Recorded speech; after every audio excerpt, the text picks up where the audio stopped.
चलिए आइए आगे बढ़ते हैं और आज की क्लास की जो स्टार्टिंग है वो एक छोटे से सवाल से करते हैं। ठीक है, तो क्या है क्वेश्चन कुछ ऐसा है कि एक डबली आयनाइज्ड लिथियम एटम है। डबली आयनाइज से मतलब कि जो एटम है वो लिथियम प्लस प्लस। ठीक है, एटॉमिक नंबर आपको बता दिया गया है कि Z की वैल्यू कितनी है, तो Z is equal to 3। Find wavelength of radiation required to excite the electron in lithium plus plus from the first to the third orbit.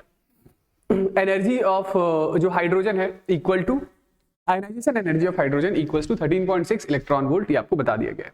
ठीक है, तो ये देखिए, ये जैसे मैं मान लेता हूं कि ये है लिथियम का न्यूक्लियस, तो न्यूक्लियस पर चार्ज कितना होगा, न्यूक्लियस के पास चार्ज होगा +3e। ये है ground state, n is equal to 1 और ये 2, ये n इज इक्वल टू 3।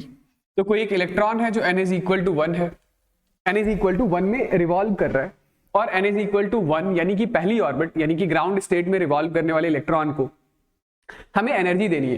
किससे एनर्जी देनी है, तो ऑब्वियसली किसी इलेक्ट्रोमैग्नेटिक रेडिएशन से। तो ये इलेक्ट्रोमैग्नेटिक रेडिएशन का वेवलेंथ कितना हो, आपसे ये वेवलेंथ पूछा जा रहा है ताकि इस फोटोन की एनर्जी को ये इलेक्ट्रॉन एब्जॉर्ब करे और n इज इक्वल टू 1 से उठकर सीधा कहां चला जाए, 1 से उठकर सीधा 3 में चला जाए। चलिए, तो हम लोग क्या करेंगे, तो हम लोग ये करेंगे कि सबसे पहले एनर्जी इन ग्राउंड स्टेट हम लोग निकाल लेते हैं।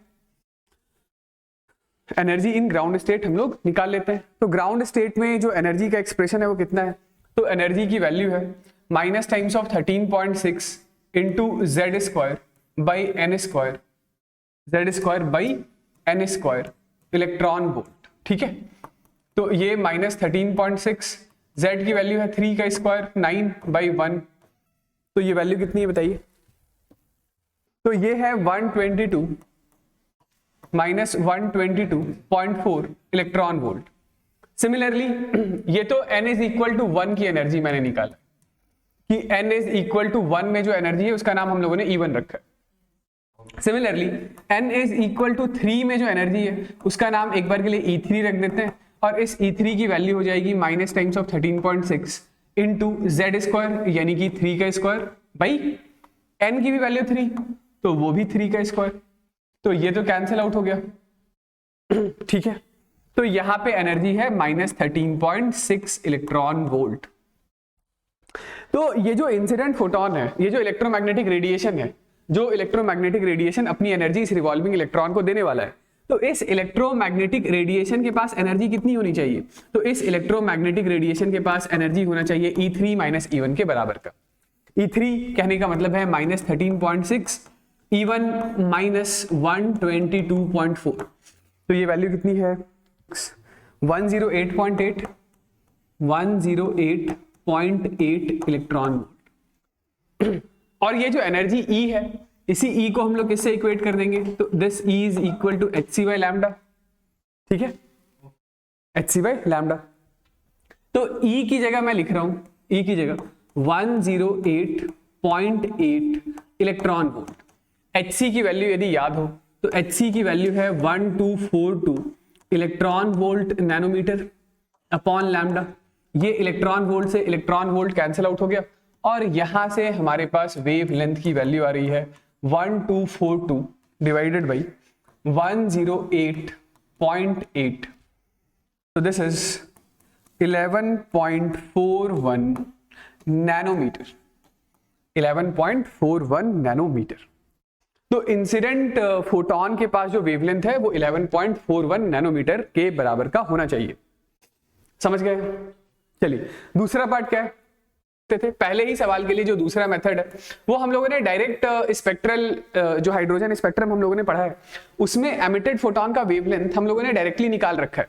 वो क्या था, तो वो हमारे पास था 1 upon lambda is equal to r times of Z square into 1/n1 square minus 1/n2 square.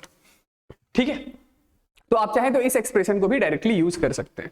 ठीक है, r यानी कि आपका रिडबर्ग कांस्टेंट हो गया, z तो z की वैल्यू 3 है, 3 का स्क्वायर इंटू 1/n1 का स्क्वायर, 1/n1 यानी कि ये 1/1 का स्क्वायर माइनस 1/3 का स्क्वायर विच इज 9।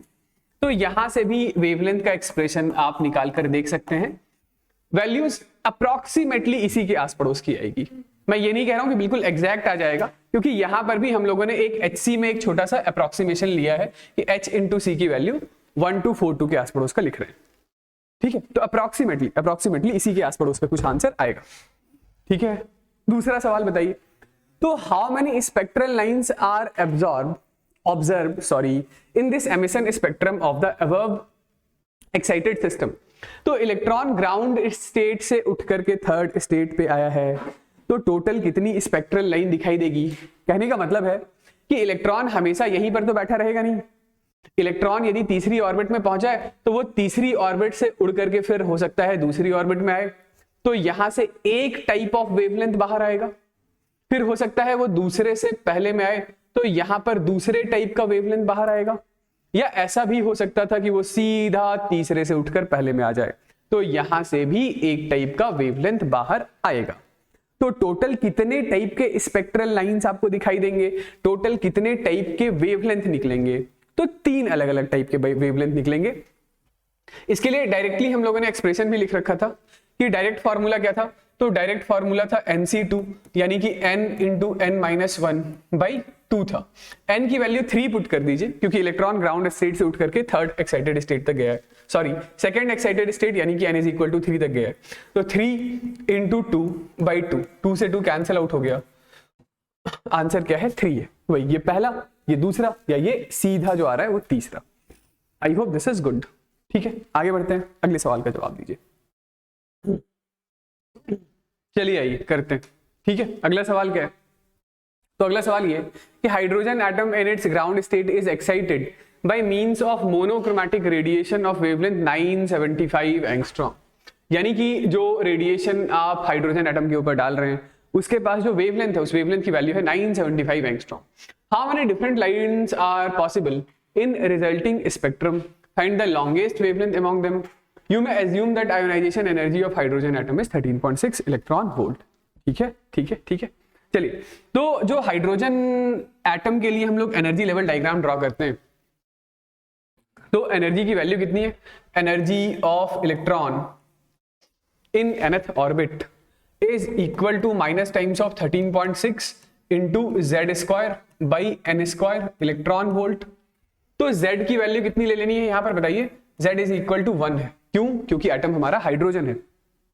तो ग्राउंड स्टेट में n इज इक्वल टू 1 में जो इलेक्ट्रॉन के पास एनर्जी है वो है -13.6 इलेक्ट्रॉन वोल्ट। इसके ऊपर कहीं ये n इज इक्वल टू 2 है, तो सेकेंड ऑर्बिट में रिवॉल्विंग इलेक्ट्रॉन के पास कितनी एनर्जी होती है? -3.4 इलेक्ट्रॉन वोल्ट, है ना। n इज इक्वल टू 3 में कितनी एनर्जी होती है? तो n इज इक्वल टू 3 में 1.51 electron volt.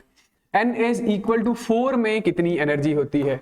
0.5 electron volt. n is equal to 5 में कितनी एनर्जी होती है? 0.54 इलेक्ट्रॉन वोल्ट। ठीक है, अब सुनिएगा, इलेक्ट्रॉन यहां कहीं पर था, कहां पर था? ग्राउंड स्टेट में था।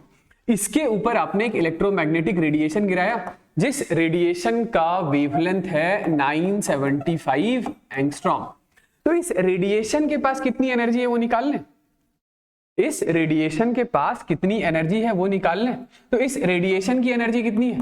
तो रेडिएशन की एनर्जी hc/λ, यानी hc/λ से मेरा मतलब है 12420 electron volt angstrom upon 975 angstrom. Angstrom cancel out हो गया और ये वैल्यू हमारे पास आ जाती है कितनी? तो ये वैल्यू आती है 12.7473 इलेक्ट्रॉन वोल्ट।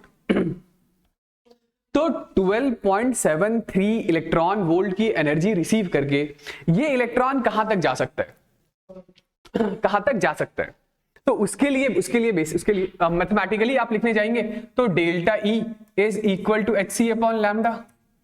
डेल्टा E से मेरा मतलब है energy in nth orbit which is equal to minus times of 13.6 by n square minus plus 13.6, this is equal to 12.73।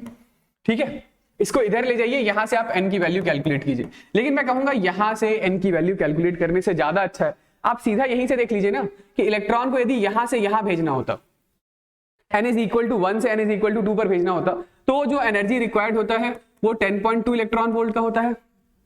Electron को यहां से यहां भेजना होता तो जो रिक्वायर्ड एनर्जी है वो 12.09 इलेक्ट्रॉन वोल्ट का है।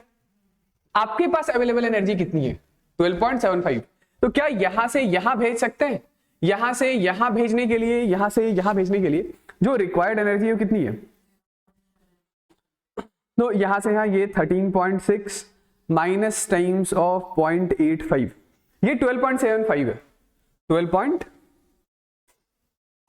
ये जो रिक्वायर्ड एनर्जी है वो 12.75, ठीक है। और आपके पास भी अप्रोक्सीमेटली उतनी एनर्जी है, 12.73, 12.74, मतलब ये मैंने कुछ एक दो डिजिट्स अप्रोक्सीमेट किया है इसमें। तो आपके पास भी तो अवेलेबल एनर्जी उतनी ही है, 12.7374, या ये जो रिक्वायर्ड एनर्जी है, यहां पर भी एक दो डिजिट का हम लोगों ने अप्रोक्सीमेशन ही किया है। तो ये बात समझ में आ रही है कि आप यहां से भी जो n की वैल्यू कैलकुलेट करेंगे ना, तो ये n स्क्वायर आपका कुछ 16 पॉइंट समथिंग आएगा, वो कैलकुलेट करके आप देख लीजिएगा। तो इस वेवलेंथ के पास इतनी एनर्जी है कि ये हाइड्रोजन एटम के इलेक्ट्रॉन को ग्राउंड स्टेट से उड़ाकर n इज इक्वल टू 4 तक पहुंचा सकता है। कहां तक पहुंचा सकता है? n इज इक्वल टू 4 तक। आई बात समझ? ओके, तो जो इलेक्ट्रॉन का ट्रांजिशन है वो कहां से कहां हो जाएगा? इलेक्ट्रॉन का transition n is equal to 1 से n इज इक्वल टू 4 पर हो चुका है। ओके, किसने कराया? तो इस इलेक्ट्रोमैग्नेटिक रेडिएशन ने, जिसके पास वेवलेंथ है 975 एंगस्ट्रॉम। ऑलराइट, हमसे पूछा क्या जा रहा है? तो हमसे पूछा जा रहा है कि बताओ भैया, how many different lines are possible in the resultant spectrum. तो कितनी स्पेक्ट्रल लाइंस पॉसिबल है? तो यदि n इज इक्वल टू 4 है, मतलब n इज इक्वल टू 4 तक इलेक्ट्रॉन पहुंचा है, तो जो डिफरेंट स्पेक्ट्रल लाइन पॉसिबल है, ठीक है, number of spectral lines, number of spectral lines का ही मतलब होता है कि इतने टाइप ऑफ इलेक्ट्रोमैग्नेटिक रेडिएशन निकलेंगे या इतने टाइप ऑफ लैम्डा बाहर आएंगे। तो that is given bye NC2, यानी कि 4 × 4 - 1 3/2। तो ये 2 से 2 कैंसिल आउट हो गया, ये आ गया 6, यानी 6 अलग अलग ट्रांजिशंस होंगे, 6 अलग अलग ट्रांजिशंस होंगे, ठीक है। आई होप ये बात सही है। यदि 6 अलग अलग ट्रांजिशंस हो रहे हैं तो आपसे फिर ये भी पूछा जा रहा है find the longest wavelength among them. तो लॉन्गेस्ट वेवलेंथ, तो energy is equal to hc by lambda. जहां पर एनर्जी डिफरेंस सबसे बड़ा होता है वहां से आने वाला जो फोटोन है उसका वेवलेंथ सबसे छोटा होता है, और जहां पर एनर्जी डिफरेंस सबसे छोटा होता है वहीं से तो आने वाला इलेक्ट्रोमैग्नेटिक रेडिएशन का वेवलेंथ सबसे बड़ा होता है। तो सबसे छोटा एनर्जी डिफरेंस कौन सा होगा? जब इलेक्ट्रॉन ये n इज इक्वल टू 4 से n इज इक्वल टू 3 पर आएगा। इन दोनों ऑर्बिट के बीच का जो एनर्जी का डिफरेंस है वो सबसे छोटा है।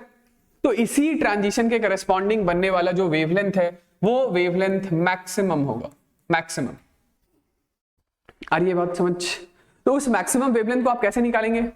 तो मैक्सिमम वेवलेंथ को हम लोग ऐसे निकालेंगे कि जो डेल्टा E है इन दोनों ऑर्बिट के एनर्जी का difference, this is equal to hc upon ये वेवलेंथ मैक्सिमम।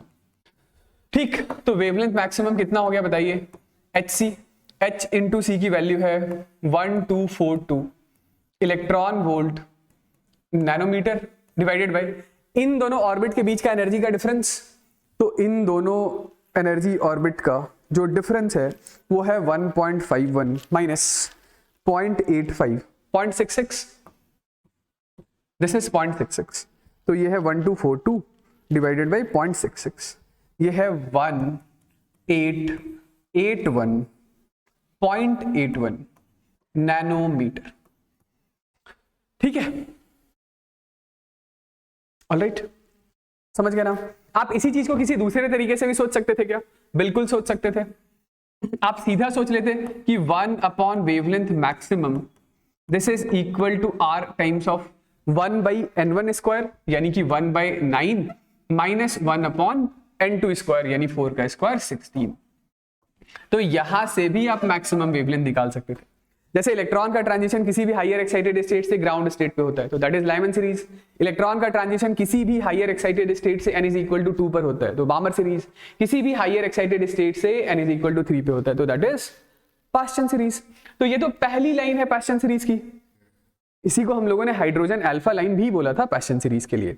ठीक है, चलिए आगे बढ़ते हैं, अगला सवाल बताइए। आगे बढ़ते हैं, अगला सवाल बनाते हैं। तो अगला सवाल यह है कि energy level diagram of atom are as shown below. ये कोई एक एटम है, हाइपोथेटिकल एटम है, ये हाइड्रोजन एटम नहीं है, ये हाइड्रोजन एटम नहीं है, क्योंकि यदि हाइड्रोजन एटम होता तो ग्राउंड स्टेट में एनर्जी 10 इलेक्ट्रॉन वोल्ट नहीं होती बल्कि 13.6 होता माइनस का। ये n इज इक्वल टू 2 है, ये n इज इक्वल टू 3 है और ये है n इज इक्वल टू 4। ठीक है, आपसे पूछा जा रहा है कि which of them will result in transition of photon of wavelength 275 nanometre. तो किस ट्रांजिशन से, ए से, बी से, सी से या डी से, जो बाहर आने वाला इलेक्ट्रोमैग्नेटिक रेडिएशन है उस इलेक्ट्रोमैग्नेटिक रेडिएशन के लिए वेवलेंथ की वैल्यू 275 नैनोमीटर है। ये सिंपल सा सवाल है। तो अब आपके पास वो जो कोई सा भी फॉर्मूला है, कौन सा फॉर्मूला, वो 1 upon lambda is equal to R Z square into 1 by n1 square minus 1 upon n2 square. ये लगाने मत बैठ जाइएगा, यदि ये लगा देंगे तो ये गलत हो जाएगा। क्यों गलत हो जाएगा? क्योंकि ये हाइड्रोजन लाइक एटम के लिए हम लोगों ने डिफाइन किया था। ठीक है ना।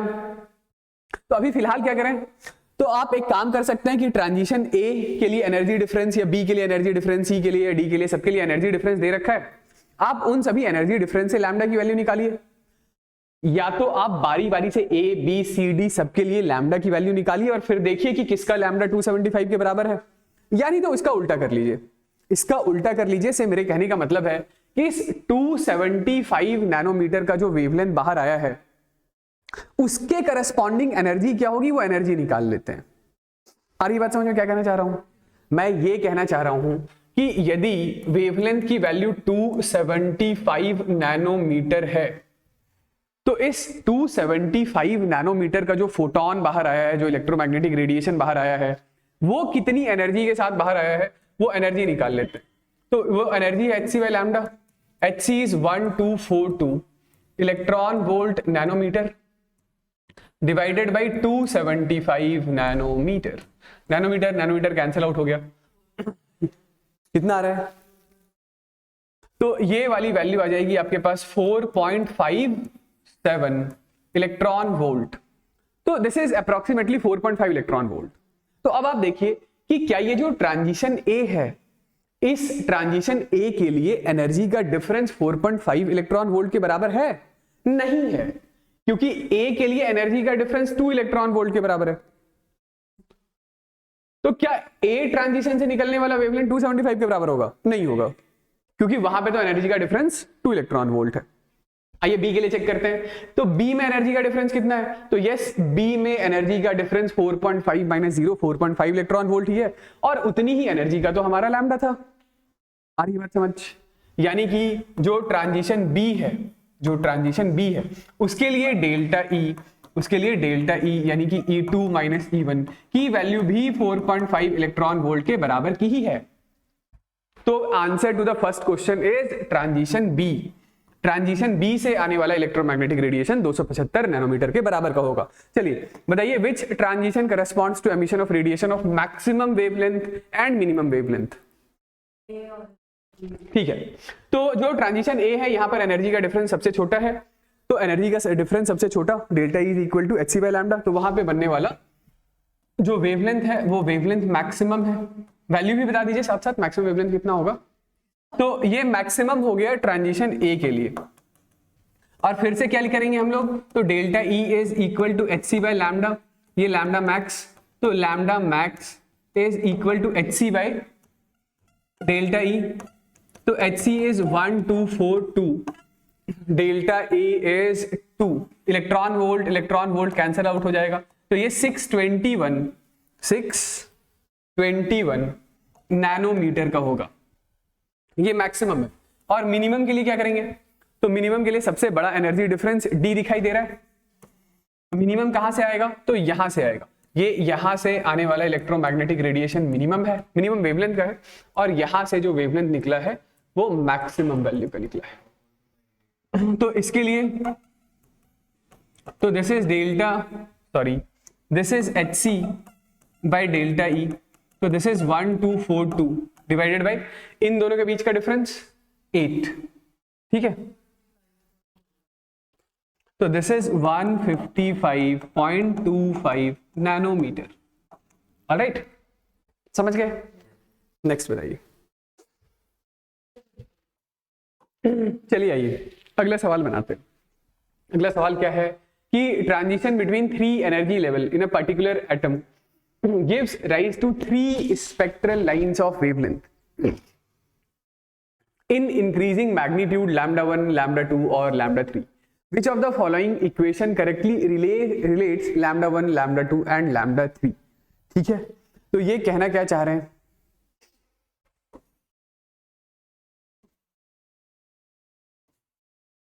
कि ये एनर्जी लेवल हम लोग रिप्रेजेंट कर रहे हैं, ये let's say this is n1, this is 2 and this is 3।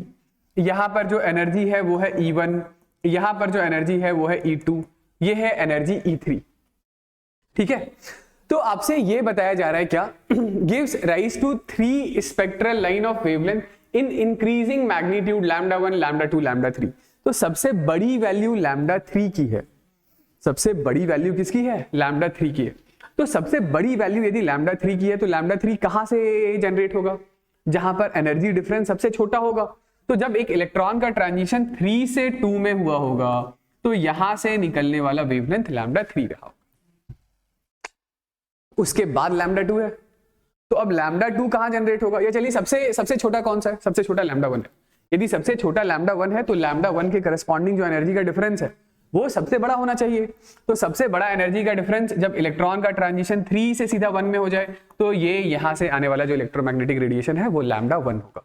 यदि ये λ1 है, ये λ3 है, तो ऑब्वियसली जब इलेक्ट्रॉन 2 से 1 में आएगा तो यहां से आने वाला जो रेडिएशन है वो λ2 के बराबर का होगा। तो हमें कुछ नहीं करना, λ1, λ2 और λ3 के बीच का रिलेशन ढूंढना है।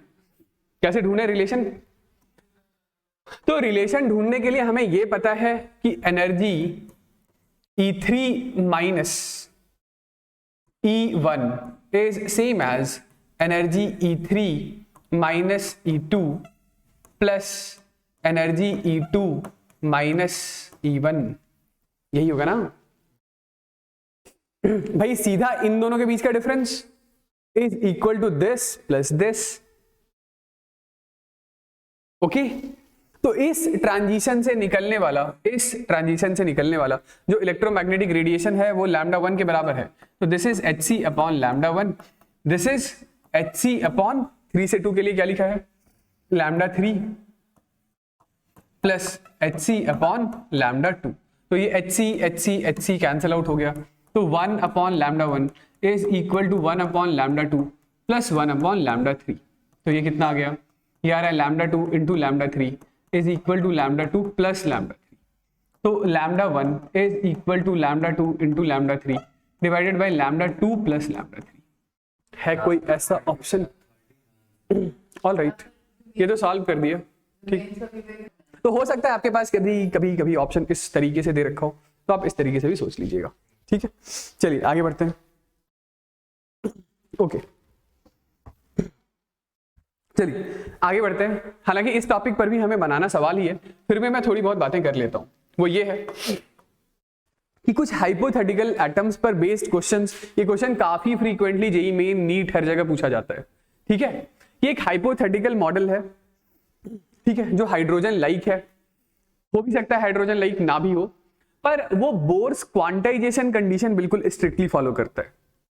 बोर्स क्वांटाइजेशन कंडीशन याद है ना, भूले तो नहीं कि बोर्स क्वांटाइजेशन कंडीशन ये था कि जैसे ये हमारे पास कोई एक एटम, उसका न्यूक्लियस पर चार्ज है Ze, ये यहां पर इलेक्ट्रॉन, ये एक पर्टिकुलर r रेडियस की ऑर्बिट जहां पर इलेक्ट्रॉन के पास स्पीड है v, इलेक्ट्रॉन कुछ इस तरीके से रिवॉल्व कर रहा है।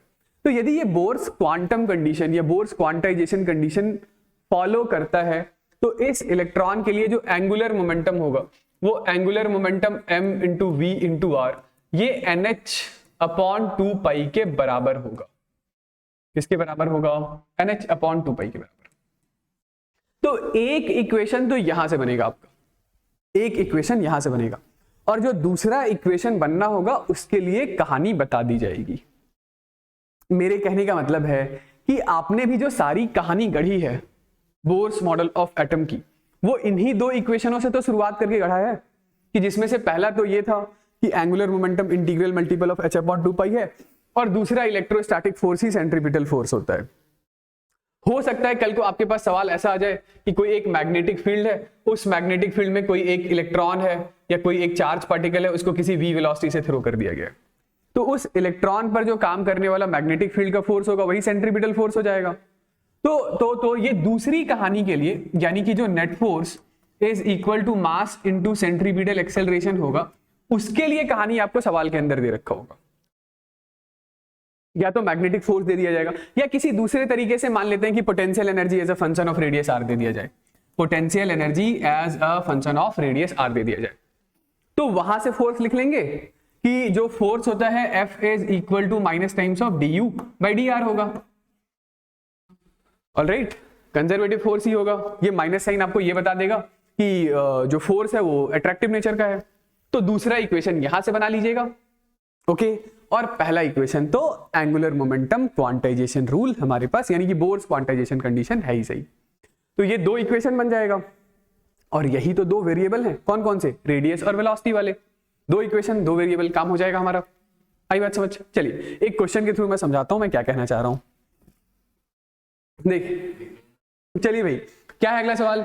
तो अगला सवाल ये है कि अल्फा पार्टिकल है जो परफॉर्म कर रहा है uniform circular motion in a uniform magnetic field B which follows Bohr's quantization condition. क्या फॉलो कर रहा है ये बोर्स क्वांटाइजेशन कंडीशन फॉलो कर रहा है। तो ये लीजिए, ये है हमारे पास एक uniform magnetic field B. Magnetic field कैसा है? बिल्कुल यूनिफॉर्म। और यहां पर मान लेते हैं हमारे पास कोई एक चार्ज पार्टिकल है, अल्फा है। तो Q की वैल्यू कितनी है? Q की वैल्यू है +2e। मास कितना है इसका? तो मास है 4m, और इसके पास है मान लेते हैं वेलोसिटी v, रेडियस है r।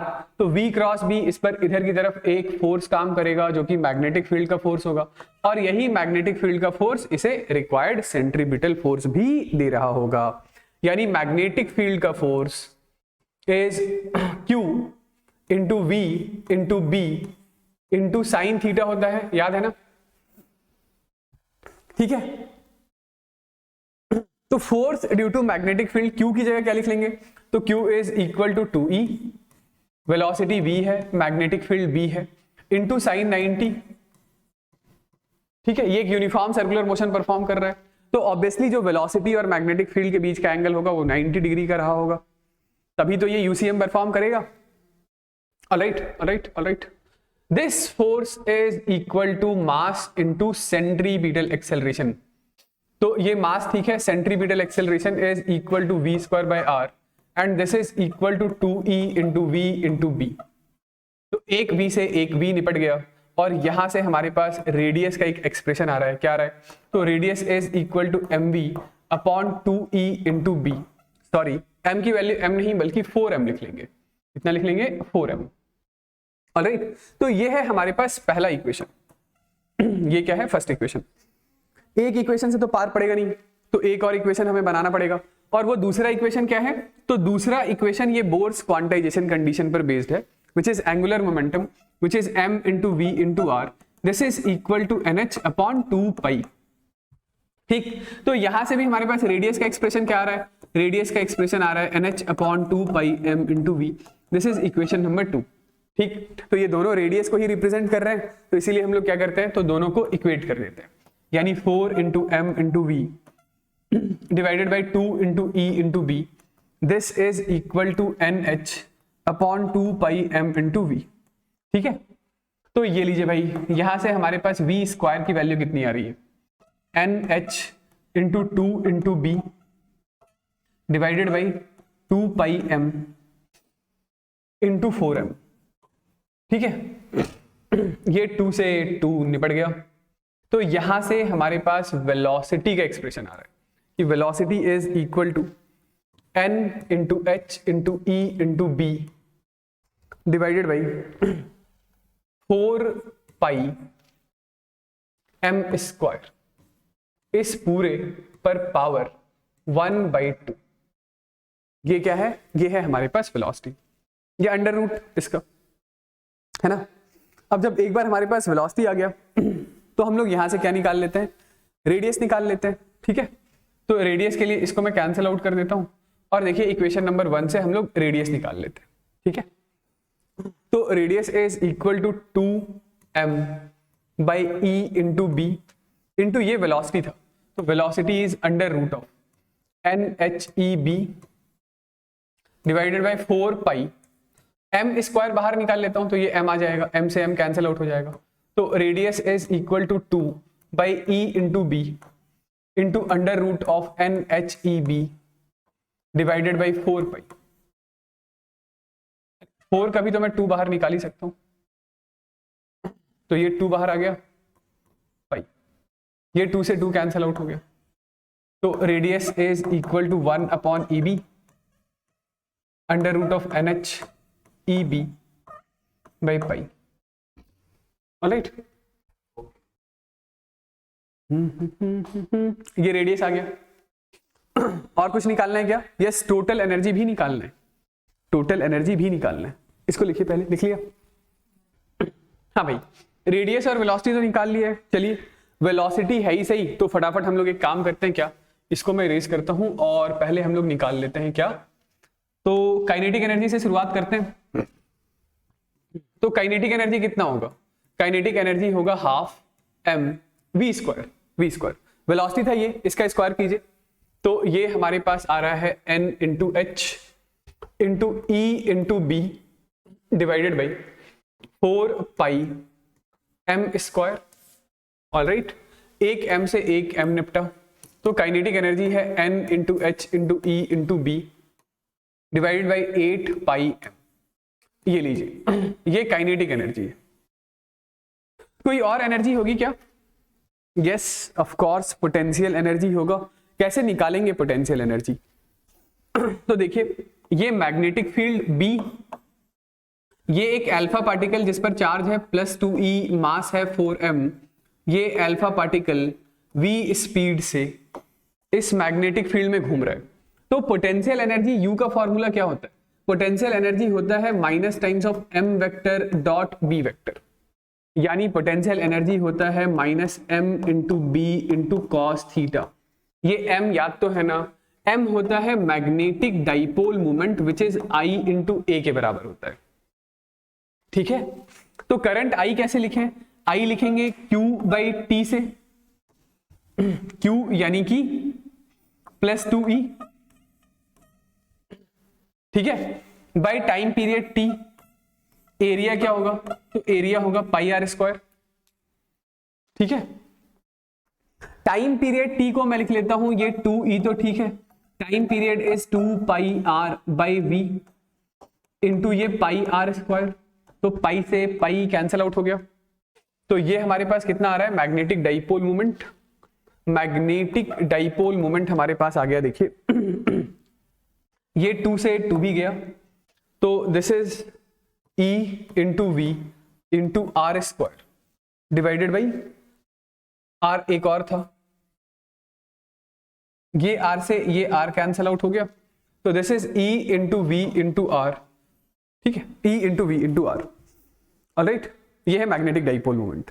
ठीक, तो potential energy is equal to, अच्छा, यदि अल्फा पार्टिकल आपके पास मान लेते हैं स्पीड ऐसा है, अल्फा पार्टिकल के पास स्पीड ऐसा है, तो करंट भी ऐसा ही बना है। ठीक है, करंट भी ऐसा ही बना है। यदि करंट ऐसा बना है तो मैग्नेटिक डाइपोल मोमेंट ऊपर है, तो मैग्नेटिक डाइपोल मोमेंट और मैग्नेटिक फील्ड जैसे मैंने प्लेन में अंदर मान रखा है। ठीक है, तो इन दोनों के बीच का एंगल थीटा कितना हो जाएगा? मैग्नेटिक फील्ड था प्लेन में अंदर। ठीक है, चलिए स्पीड हम लोग इससे ऑपोजिट सेंस में मान लेते हैं कि ये जो अल्फा पार्टिकल है इसकी स्पीड इधर है, स्पीड इधर है, तो करंट ऐसा है, करंट ऐसा है, तो मैग्नेटिक डाइपोल मोमेंट भी प्लेन में अंदर है, मैग्नेटिक डाइपोल मोमेंट भी प्लेन में अंदर है, मैग्नेटिक फील्ड भी अंदर है, तो दोनों के बीच का एंगल थीटा कितना है? 0 डिग्री का है। ठीक है, तो potential energy U is equal to minus M into B into cos of 0 degree. ये पोटेंशियल एनर्जी आपको नेगेटिव ही मानना है, नेगेटिव ही लेना है। क्यों नेगेटिव लेना है, क्यों नेगेटिव लेना है? क्योंकि जैसे मैग्नेटिक फील्ड इस चार्ज पार्टिकल को बाउंड करके रखता है, पकड़ के रखता है, बाइंड करके रखता है, अपने अबाउट ही रिवॉल्व करवाता है। ठीक है, तो चलिए मैग्नेटिक डाइपोल मोमेंट का एक्सप्रेशन है ही सही, मैग्नेटिक फील्ड आपको बता ही गया है, बता ही दिया गया है, तो फटाफट से हम लोग पोटेंशियल एनर्जी भी निकाल लेते हैं। ठीक, तो ये लीजिए पोटेंशियल एनर्जी कितना हो जाएगा, potential energy is equal to minus M B, यानी कि minus E into V into R into B. ठीक है, तो ये माइनस ई, ठीक है, v की जगह क्या लिखेंगे बताइए?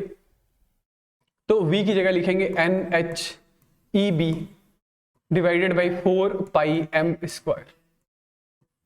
ठीक है, इस पूरे पर पावर है 1/2। रेडियस कितना है?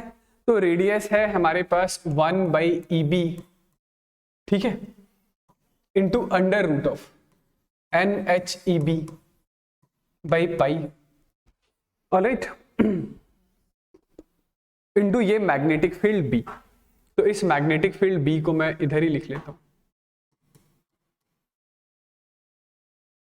ओके, चलिए कितना आ रहा है बताइएगा? तो ये potential energy is minus E B, ये एम स्क्वायर था, इसमें से एक एम मैं बाहर निकाल लेता हूं। ठीक है, तो ये है हमारे पास रूट के अंदर N H E B divided by 4 pi. ये जो ई बी है, इस ई बी को यहां लिख लेता हूं, ये ई बी से ये ई बी कैंसिल आउट कर देता हूं। ठीक है, और ये हमारे पास आ रहा है under root of N H into E into B, ठीक है, by pi.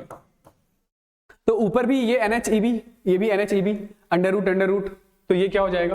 Potential energy is minus 1/m into ये एन एच ई बी। ठीक है, 4 का ये बाहर आएगा रूट, तो 2 हो जाएगा, पाई स्क्वायर तो पाई हो जाएगा। ठीक है, तो ये पोटेंशियल एनर्जी हमारे पास आ रहा है minus N H E B divided by 2πm। ठीक है, और काइनेटिक एनर्जी कितना था? N H E B by 8πm। ठीक है, तो टोटल एनर्जी कितना हो जाएगा? तो total energy is kinetic energy plus potential energy. ठीक, तो this is N H E B by pi M बाहर, तो 1/8 माइनस 1/2। ठीक है, समझ आ रहा है? तो कितना आ गया ये हमारे पास बताइए? इसको भी रेज कर देता हूं, रेडियस और वेलोसिटी वाले टर्म को। हाँ भाई, तो हमारे पास जो टोटल एनर्जी है, this is N into H into E into B divide by pi into M. ठीक, ये हो गया हमारे पास 8 1 माइनस 4, यानी minus 3/8 N H E B by pi M. तो दिस इज टोटल एनर्जी। समझ गए? एक सवाल आप लोग कीजिए नेक्स्ट। अच्छा, एक छोटा सा करेक्शन है, ये जो पिछला सवाल है ना, इसमें पोटेंशियल एनर्जी की कैलकुलेशन के लिए आपको डायग्राम दे दिया जाएगा। ठीक है, जैसे क्वेश्चन में मैंने जो क्वेश्चन लिया था उसमें डायग्राम मिसिंग था, तो आपको क्वेश्चन बता दिया जाएगा, क्वेश्चन में एक फिगर गिवन होगा। मेरे कहने का मतलब है कि जैसे अभी के लिए मैंने जिस चीज के करस्पॉन्डिंग ये पोटेंशियल एनर्जी निकाला है, तो मैंने इसमें मैग्नेटिक फील्ड प्लेन के अंदर लिया है, और ये अल्फा पार्टिकल का रिवॉल्यूशन ऐसा लिया है। तो अल्फा पार्टिकल का रिवॉल्यूशन ऐसा लिया था, तो ये करंट ऐसा बना, लूप में करंट ऐसा बना, तो मैग्नेटिक डाइपोल मोमेंट क्या होता है? मैग्नेटिक डाइपोल मोमेंट का जो फॉर्मूला होता है, M vector is equal to I into area vector होता है। एरिया वेक्टर निकालने के लिए आप करंट के लॉन्ग फिंगर कर्ल करते हैं। तो इस सिचुएशन में थंब मेरा अंदर जा रहा था, थंब अंदर जा रहा था, मैग्नेटिक फील्ड भी अंदर ही था, तो इसीलिए थीटा 0 डिग्री का था, और थीटा 0 डिग्री लिखते हुए मैंने मैग्नेटिक फील्ड सॉरी जो पोटेंशियल एनर्जी है वो एम बी कॉस थीटा में थीटा 0 लिया था।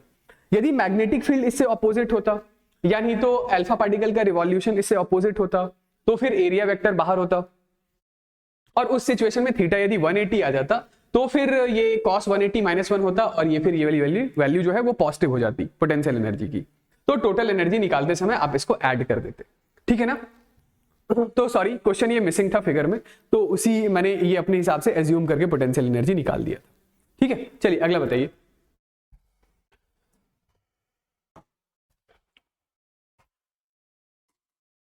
हाँ, तो नेक्स्ट क्वेश्चन ये है कि पार्टिकल है जिसका मास m है is performing uniform circular motion in such a way that its potential energy is given by u is equal to k r square. ठीक है, r distance from the origin है और k कोई constant है। ठीक है, find possible speed in such a way that its potential energy is given by, question फिर से थोड़ा करेक्शन होगा, एंड इट फॉलोज एंगुलर। चलिए आइए आगे बढ़ते हैं, एक दूसरा सवाल बनाते हैं। क्वेश्चन ऐसा है कि एक पार्टिकल है जिसका मास है m is performing uniform circular motion in such a way that its potential energy is given by u equals to k r square. ठीक है, potential energy k r square के बराबर। r क्या है? Distance from the origin, k क्या है? Constant, and it follows angular momentum quantization rule. ये angular momentum quantization rule जो है वो फॉलो करता है। Find possible radii, speed, kinetic energy, potential energy, total energy. चलिए, तो ऐसा है कि ये मान लेते हैं हमारा y एक्सिस है, ये x एक्सिस है। ये जो चार्ज पार्टिकल है, चार्ज की तो कहीं बात नहीं हो रही है, सॉरी, ये जो पार्टिकल है ये किसी r रेडियस के ऑर्बिट में रिवॉल्व कर रहा है। ठीक है, इसका मास हम लोग कुछ ले लेते हैं m। ठीक है, इसके पास स्पीड है v। ठीक, पोटेंशियल एनर्जी का एक्सप्रेशन है, potential energy u is equal to k r square. ठीक है, पोटेंशियल एनर्जी गिवन है। तो पोटेंशियल एनर्जी यदि गिवन है तो इस पार्टिकल पर काम करने वाला फोर्स कितना होगा? तो F is equal to minus times of du by D R होता है। तो F is equal to minus times of k into R square का डिफरेंशिएशन टू r। तो पार्टिकल पर काम करने वाला जो फोर्स है F is equal to minus two K R के बराबर है। ये माइनस साइन बस ये बता रहा है कि जो फोर्स है वो अट्रैक्टिव नेचर का है। फोर्स कैसा है? अट्रैक्टिव नेचर का है। चलिए, तो force is equal to minus two K R. इस फोर्स को किससे इक्वेट कर सकते हैं? Force is equal to mass into acceleration.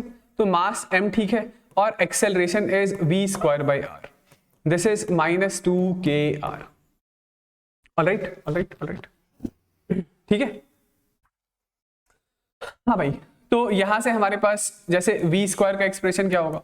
तो v square is minus two K R square upon m। ठीक है, तो वेलोसिटी का एक्सप्रेशन क्या होगा? Velocity is minus R two K by M पर पावर 1/2। ठीक है, ये वेलोसिटी का एक एक्सप्रेशन निकाल लिया। ठीक है, और दूसरा angular momentum L is equal to M V R. This is NH upon 2 pi के बराबर होता है ना। तो बताइए यहां से वेलोसिटी क्या लिखेंगे? तो यहां से वेलोसिटी आप लिखेंगे NH upon 2 pi m into R के बराबर। ठीक है, दोनों को इक्वेट कर दें, दोनों तो वेलोसिटी का ही एक्सप्रेशन है। तो जैसे ही आपने दोनों को इक्वेट किया, अच्छा ये माइनस साइन लिखने की कोई जरूरत नहीं थी। ठीक है, माइनस साइन तो बस यही बता रहा था कि फोर्स आपका अट्रैक्टिव नेचर का है। तो आप दोनों को जब इक्वेट करेंगे तो ये r into two K by M का अंडर रूट या power 1/2, this is equal to NH upon 2 pi m into R के बराबर। तो ये लीजिए, यहां से हमारे पास r स्क्वायर की वैल्यू आ रही है NH अपॉन 2 पाई अंडर रूट, ये m भी है, under root 2k by m। ठीक, तो कितनी हो गई ये वैल्यू? तो r is equal to NH upon 2 pi m, ये under root 2k by under root m, इस पूरे पर पावर 1/2। ऑलराइट, तो ये लीजिए, radius is equal to NH upon 2 pi, ये m से ये अंडर रूट m टाइम्स में कैंसल आउट हो जाएगा, अंडर रूट 2k m और इस पूरे एक्सप्रेशन पर पावर है 1/2। ये आ गया हमारे पास रेडियस। ठीक है, अब ये जब रेडियस आ गया तो यहां से वेलोसिटी निकालिए। ठीक है, अब जब एक बार हमारे पास रेडियस आ गया तो हम लोग क्या निकाल लेते हैं, वेलोसिटी निकाल लेते हैं। ठीक है, तो वेलोसिटी निकालने के लिए ये इधर मैं थोड़ा सा इरेज कर रहा हूं।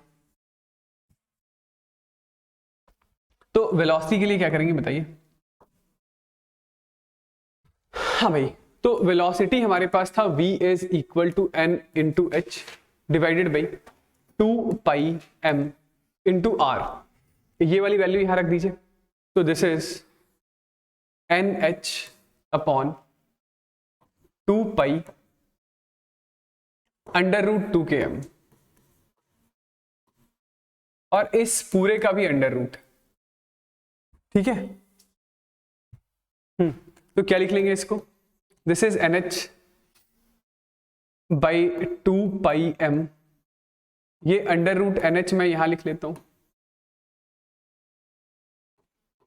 बाई ये 2π पर पावर 1/2, और ये 2km पर अंडर रूट था ही सही, ये ऊपर आ गया 1/4 हो जाएगा।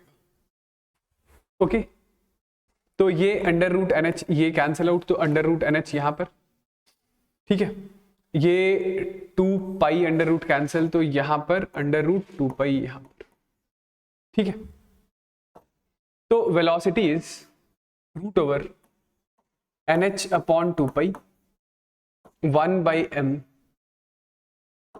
इंटू 2km पर पावर 1/4। दिस इज वेलोसिटी का एक्सप्रेशन, दिस इज वेलोसिटी का एक्सप्रेशन। ठीक है, चलिए तो नेक्स्ट हम लोग काइनेटिक एनर्जी निकाल लेते हैं। तो काइनेटिक एनर्जी क्या होगा, kinetic energy is equal to half m इस पूरे एक्सप्रेशन का स्क्वायर, तो इसका स्क्वायर यानी कि NH अपॉन 2πm और इसका स्क्वायर, तो दिस इज 2km पर पावर 1/2। तो एक m से एक m कैंसिल आउट हो गया, तो काइनेटिक एनर्जी हमारे पास आ रहा है NH इंटू 2km पर पावर 1/2 डिवाइडेड बाई 2πm। ये है काइनेटिक एनर्जी। ठीक है, ये क्या है, काइनेटिक एनर्जी। ठीक है, पोटेंशियल एनर्जी निकालिए। चलिए, तो पोटेंशियल एनर्जी निकालने की जरूरत है भी नहीं, पोटेंशियल एनर्जी तो सवाल में नहीं रखा है कि potential energy U is equal to kr²। ठीक है, तो ये काइनेटिक है, ये पोटेंशियल है। टोटल एनर्जी कितना हो जाएगा, तो हमारे पास जो टोटल एनर्जी है ये है kinetic energy plus potential energy, दोनों को जोड़ दीजिए। तो थोड़ा ऊटपटांग सा आंसर आ रहा है, लेकिन क्या कर सकते हैं, NH into root of 2km divided by 2πm, alright, plus k into r²। ये है हमारे पास टोटल एनर्जी। ये क्या है बताइए, ये है टोटल एनर्जी। ठीक है, चलिए, तो इस तरीके से हम लोगों ने kinetic energy, potential energy, total energy. तो समरी मैं फिर से एक बार रिपीट कर देता हूं कि एंगुलर मोमेंटम क्वांटाइजेशन रूल लगा करके पहला इक्वेशन बनाना है और दूसरा इक्वेशन गिवन कंडीशन के हिसाब से बनाना है। ठीक है,